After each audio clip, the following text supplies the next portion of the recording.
Est-ce que tu viens nous rejoindre ce soir dans Connexion en direct? Ici le docteur Paul Simard, psychologue. Alors, je vous fais un petit live de la semaine pour vous annoncer les questions auxquelles je vais répondre ce soir dans mon programme Connexion en direct. J'espère que vous allez bien et que ce début juillet se passe pour le mieux pour vous. Il y a beaucoup de gens qui euh, normalement misent sur l'été pour prendre soin de leur santé mentale et qui délaissent parfois leur plan de traitement avec les intervenants en profitant du soleil en se disant là j'ai de l'énergie, c'est le fun, je peux profiter de la nature. Mais je vous rappelle d'être vigilant là, sur l'état de votre santé et à continuer de prendre soin de vous. Donc, je vais faire un petit peu comme à l'habitude. Je vais partager le live sur mon autre groupe. Si vous voulez m'aider, d'ailleurs, vous pouvez partager le live également de votre côté. C'est où l'option de partage? Transférer la vidéo. Ça, j'ai jamais vu ça, cette option-là. Transférer. Non. Des nouvelles options qui apparaissent tout le temps. Ensuite, je vais vous lire là, les questions de la semaine, mais de toute façon, sont écrits dans l'espace de description pour ceux qui sont plus rapides que moi. Où est le live? Donnez-moi un instant, il y a comme un petit bug sur ma deuxième interface. Peut-être si je me... Ah ok, je pense que je l'ai trouvé. Je vais partager ça dans mon espace du groupe de psychologie aujourd'hui. Mon groupe gratuit pour tout le monde. Plus d'options, c'est quoi ça? Partager dans un groupe. Oh, je pense que je l'ai! Psychologie aujourd'hui. C'est partagé. Également, je vais le partager dans mon groupe pour les étudiants, de ceux qui se sont inscrits dans mes programmes. J'ai un groupe réservé pour que les étudiants discutent entre eux. Ça s'appelle OK Ensemble, la communauté. Donc, je grandis la fenêtre. Comme ça, je vais pouvoir bien... Oh là! Bonsoir, partage. Ah ben, merci beaucoup, merci beaucoup. Alors, ce soir, dans Connexion en direct, à 20 h, je vais répondre aux questions de la semaine, des gens qui m'ont posé des questions au cours des derniers jours, dans un espace dédié aux questions de la semaine. Moi, je ramasse tout ça le jeudi soir et je vous offre mon savoir dans ce groupe privé. Donc, le but, c'est vraiment de rendre la psychologie accessible, de répondre à vos questions chaque semaine sans avoir à passer par une liste d'attente. Ce n'est pas comme une thérapie, bien sûr, parce qu'il s'agit ici d'une intervention éducative et non pas d'une intervention, on pourrait dire, clinique individuelle. Donc, ce n'est pas un espace de partage non plus des traumas personnels. Les gens posent des questions, donc ça protège le climat de groupe. Je sais qu'il y a plusieurs personnes qui pourront témoigner dans l'espace commentaire de leur appréciation ou de leur non-appréciation du programme. Mais dans tous les cas, je vous ai mis là, dans l'espace de description toutes les informations. Il y a un résumé des questions, puis il y a le lien d'information et d'inscription également si ça vous intéresse. Donc, connexion en direct, réponse à tes questions tous les jeudis, 20 h soir. Puis, ce qui est merveilleux, c'est que si tu ne peux pas être là dans les lives du jeudi soir, tout est disponible en rediffusion. D'ailleurs, c'est un cadeau bonus que je vous donne. Puis les rediffusions ce soir, c'est la 58e heure. On va bientôt arriver, ou on l'a peut-être dépassé, le 1400 questions. Et bref, voici les questions. Je vous les lis rapidement, les questions qui seront répondues ce soir. Peut-être que vous pourrez me dire en commentaire laquelle vous semble la plus intéressante. Donc, il va y avoir 4 questions sur un bloc que j'ai regroupé, là, des questions reliées au thème des patterns depuis l'enfance. La première question va comme suit. Pourquoi les psys interprètent nos préoccupations en fonction de notre enfance? Il y a aussi la possibilité d'avoir eu une enfance heureuse. Donc, je vais développer pourquoi c'est un grand cliché et pourquoi ça peut être vrai dans beaucoup de cas que les psys vont constamment référer à ce que vous avez vécu lorsque vous étiez jeune. Puis oui, on ne va pas s'y référer seulement face à vos problèmes. On va également pouvoir s'y référer pour ce que vous avez de meilleur, sur vos forces que vous avez développées. Mais on pourra aussi ne pas s'y référer lorsqu'il est temps de se responsabiliser dans le présent. Le passé, c'est un point de référence. Ce n'est pas un point sur lequel il faut vivre. Donc, on va développer toutes sortes de nuances là-dessus ce soir. Ensuite, comment changer nos mauvaises habitudes par rapport à l'argent? Vous savez, le fait de ne pas avoir été éduqué sur la gestion de l'argent lorsque vous étiez jeune, ou le fait de ne jamais avoir eu d'exemple de gens qui géraient bien l'argent autour de vous, ou au contraire même d'avoir eu des modèles de gens de famille, de parents, d'amis, de mentors qui géraient mal leur argent, qui faisaient des achats compulsifs. Ça, c'est souvent visible, hein, les achats compulsifs. Ça fait du bling-bling.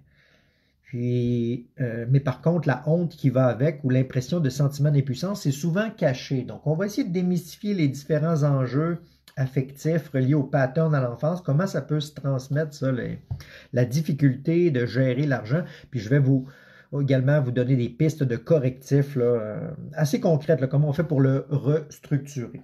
En résumé, on pourrait dire que l'argent, c'est un objet de pouvoir. Donc, c'est beaucoup en rapport avec la gestion du pouvoir.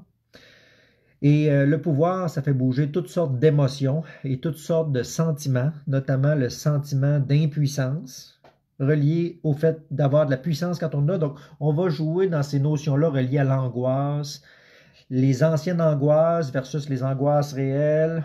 On va démêler tout ça ce soir. D'ailleurs, j'espère que ça va vous intéresser. Vous pouvez vous inscrire, hein, puis venir ce soir si vous voulez. Comment expliquer le fait de se sentir doublement redevable lorsqu'on reçoit un service, même si l'autre personne ne vous a rien demandé formellement? Donc, on va développer les mécanismes associés avec la redevance. Bonjour, je vois des gens qui sont là dans le chat, bonjour.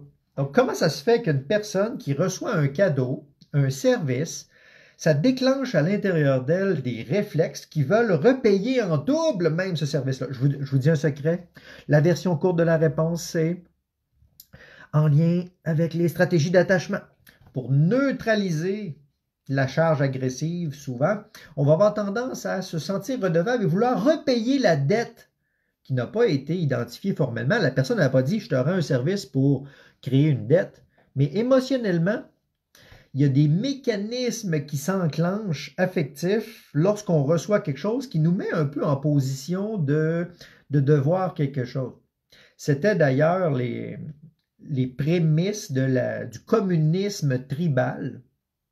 Le fait de vivre en tribu commun, tout le monde mettait leurs choses en commun pour les soins de la tribu. Et pourquoi les gens faisaient ça? Ils devaient se soucier du fait que « Hey, moi, j'ai apporté plus de bois que toi, tu as apporté de poisson. » Mais l'idée de mettre en commun les choses, c'était celle de créer un tissu social pour dire qu'on compte tous les uns sur les autres. Donc, ça créait une espèce de dette émotionnelle, de responsabilité les uns envers les autres.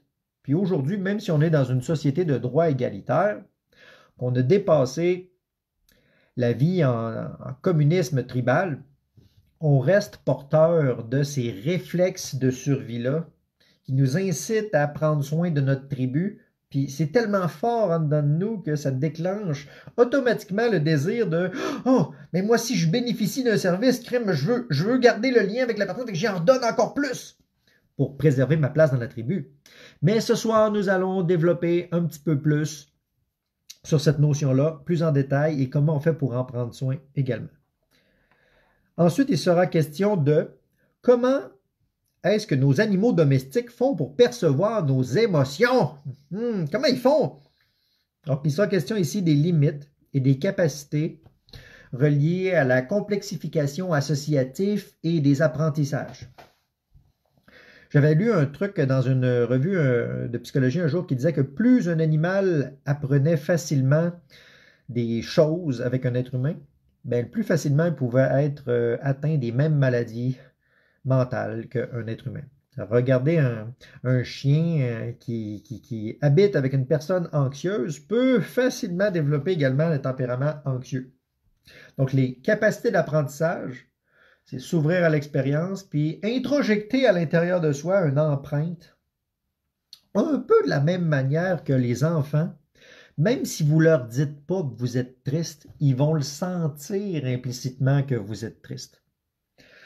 Donc, je vais développer plus amplement là-dessus sur les mécanismes de transmission de l'apprentissage et comment les animaux, eux, se situent là-dedans. Puis on va passer à un autre bloc de questions. Il y a une question qui est un peu reliée. Les prochaines blocs de 3 questions, ce sont des questions reliées au thème des émotions. Donc, la question suivante va comme suit. Est-ce que les animaux aussi vivent les 5 émotions Donc, je vous rappelle les 5 émotions dans le cerveau humain. Joie, tristesse, colère, peur, dégoût. Est-ce que les animaux, ils ont ça aussi, eux, ces 5 animaux-là, ces 5 émotions-là, ou ils en ont d'autres? Bien, je vais vous développer certaines théories neuroévolutives sur la construction des structures neurologiques, la sélection de certaines structures, la spécialisation. Donc, il sera question d'hypothèses neurobiologiques pour répondre à cette question. Est-ce que ça vous intéresse, ça? Oui? Non? Oui? Est-ce possible d'être dépendant affectif sans être jaloux ou contrôlant? La réponse, c'est oui. Mais je vais développer plus amplement ce soir quelles sont les différentes formes de dépendance affective et comment la jalousie, le contrôle peuvent s'intégrer là-dedans ou se différencier. Ensuite, il sera question de comment faire pour me mobiliser moi-même et pas juste me mobiliser pour aider les autres. Donc, encore une fois, ça rejoint un peu l'idée de la tribu ici, mais il sera question de notions sur qu'est-ce qu'un sain égoïsme versus qu'est-ce qu'un malsain égocentrisme. Donc, on va différencier des notions sur l'idée de frontières, puis comment on fait pour se prioriser soi-même sans devenir le centre du monde. Comment être son propre centre sans être le centre du monde. Donc, si ça vous intéresse, je vous invite à joindre le programme. Le lien est en description. Vous pouvez également le demander en commentaire. Si vous ne le trouvez pas dans l'espace de description, le lien d'inscription, vous pouvez le dire c'est quoi le lien d'inscription. Je vais vous le copier en commentaire après le live. Ensuite, il sera question de ça j'ai vu. Comment faire pour me mobiliser? Voilà. OK, le prochain bloc de questions maintenant, c'est le dernier des 3 blocs de ce soir, touche le thème socio-relationnel et les frontières plus spécifiquement. La question va comme suit. Pourquoi est-ce plus facile de passer à l'action pour une autre personne que pour soi-même? Donc là, je vais pouvoir développer, mettre le paquet. C'est très relié. En fait, je pourrais peut-être changer l'ordre. Préoccupation. Changer. Comment expliquer le fait de se sentir? C'est très relié. Et on va différencier ici avec non pas le pattern, mais dans le présent. Dans le présent, là, comment ça se fait que c'est plus facile pour certaines personnes d'aller aider les autres que de s'aider eux-mêmes? Là, il me semble que, je vais vous donner un exemple, mettons que il faudrait que j'aille faire une activité compliquée, monter une montagne que je ne connais pas. Ah, ça me semble pénible. Mais si ça serait pour inviter mon neveu à une activité, là, tout d'un coup, on dirait que c'est plus facile. Bien, je vais vous expliquer les mécanismes derrière ça qui nous facilitent la mise en action pour les autres. Puis, vous voulez un punch? Oui, je vais vous donner un punch. Le punch, c'est que il y a plus de plaisir à offrir qu'à recevoir. Parce que c'est un des grands mécanismes de l'être humain. Ça, c'est un grand plaisir qui a été sélectionné dans notre cerveau, de fait d'offrir et de prendre soin des autres. Ça nous envoie en plus un objet concret, une phase de sourire d'appréciation. Ah, un bonheur concret. Alors que ce qui se passe en nous, c'est souvent un bonheur caché et invisible, qui n'est pas toujours reconnu. Mais ça devient souvent un problème quand ce n'est pas reconnu par nous-mêmes.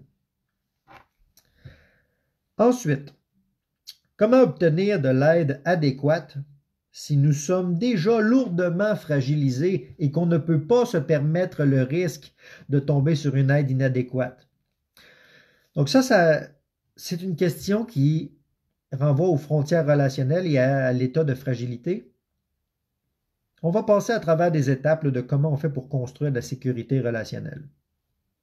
Mais là, si la personne est déjà lourdement fragilisée, extrêmement vulnérable, comment qu'elle fait, elle, pour en avoir de l'aide adéquate? Là? Elle ne peut pas se permettre d'aller chercher de l'aide et que ça ne soit pas adéquat, sinon, plong, elle va exploser ou elle va se morceler ou elle va mourir. Donc, je vais vous donner quelques grands guides de sécurisation. Il sera également question de responsabilisation. Il sera également question de faire des petits pas pour construire un filet de sécurité, bien humblement. Il faut être très humble pour construire sa santé mentale parce que même si on agit parfaitement bien, on ne l'aura pas tout de suite le résultat. Ça se cultive.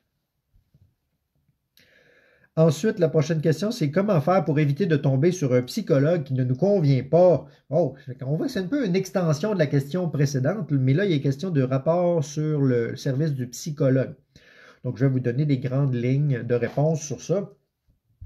quelles sont les différentes formes de psychologues, comment vous pourriez vous faciliter la vie pour essayer de trouver un psychologue qui vous convient le mieux, mais c'est pas toujours possible que ce soit le psychologue le meilleur aidant.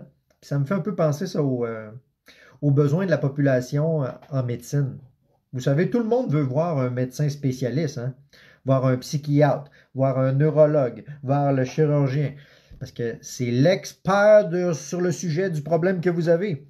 Mais la quantité d'experts disponibles est actuellement très limitée, donc on n'a pas toujours accès directement à ça. Bientôt, j'imagine qu'avec les intelligences artificielles qui progressent, on va pouvoir avoir accédé à des logiciels qui font du dépistage avec beaucoup d'acuité et de précision.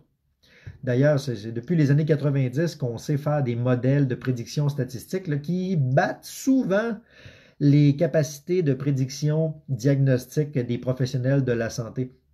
Donc, sûrement que depuis les années 90, ça a évolué. J'aimerais bien ça, me trouver ça, un logiciel d'intelligence artificielle là, qui permettrait de dialoguer, faire des dépistages diagnostiques.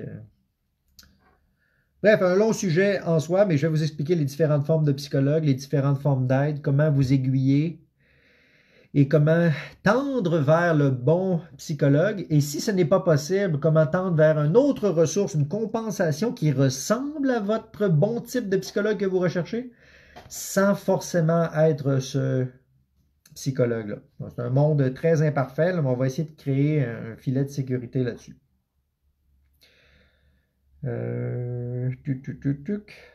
Est-ce qu'un trouble de la personnalité antisociale signifie toujours problème avec le système judiciaire? Donc, la réponse est non, mais je vais vous expliquer ce soir plus en détail les différentes formes de manifestation des troubles antisociaux, comment ils peuvent interagir avec le système juridique ou non, et comment cette souffrance-là se caractérise à l'intérieur d'une personne et comment elle craque sur le plan comportemental et relationnel. Et la dernière question qui a été posée cette semaine sera: que peut faire une personne qui a une peur panique des conflits? Vous savez, le fait de, dès que la personne voit un début de prémisse de conflit, qu'elle soit reliée directement à elle ou qu'elle l'observe, que ça fasse lever beaucoup d'angoisse. Donc, il sera question de mécanismes d'autosécurisation, de prise en charge de soi, de développement de l'autonomie affective, qui implique d'abord l'acceptation de soi avant de pouvoir s'ajuster dans le monde. Donc, si l'une de ces questions vous semblerait intéressante, vous pourrez le retrouver ce soir dans Connexion en direct. Le lien il est là si vous voulez vous joindre à nous. Et bien sûr, c'est disponible dans les archives en rediffusion sur ma plateforme de formation. Si vous ne voulez pas joindre Connexion en direct et poser des questions, vous pouvez vous procurer l'accès aux archives seulement si vous voulez. Dans tous les cas, il me fera plaisir de répondre à vos questions et vous pourrez joindre Connexion en direct pour poser des questions pour la semaine prochaine. Donnez-moi ça, je comprends. Qu'est-ce que c'est? Donc, c'était quoi la question qui vous semblait le plus intéressant jusqu'à maintenant? Laissez-moi voir quelque chose. Intéressant, les vestiges de la tribu haute, je pense que c'est un sujet qui va être intéressant, oui. Super! Clouc, clouc, clouc. Donc moi, de mon côté, je vais aller continuer de me préparer. Je vais faire un petit live, l'équivalent sur TikTok dans quelques secondes. Mais d'ailleurs, si vous voulez venir, vous êtes les bienvenus. Autrement, je vais gérer les inscriptions. Je sais qu'il y a toujours des gens qui attendent la fin du live là, pour voir si c'est les questions de la semaine pour s'inscrire ensuite dans Connexion en direct. Et il me fera plaisir de vous inviter. Ne vous inquiétez pas s'il y a quelques secondes de délai, c'est que je suis en train de faire une autre tâche. Mais je m'en viens. On n'a jamais échappé personne jusqu'à maintenant. Donc, je vais essayer de vous protéger à 100%. C'était le Dr Paul Simard, psychologue. Et je vous dis à tantôt dans Connexion en direct.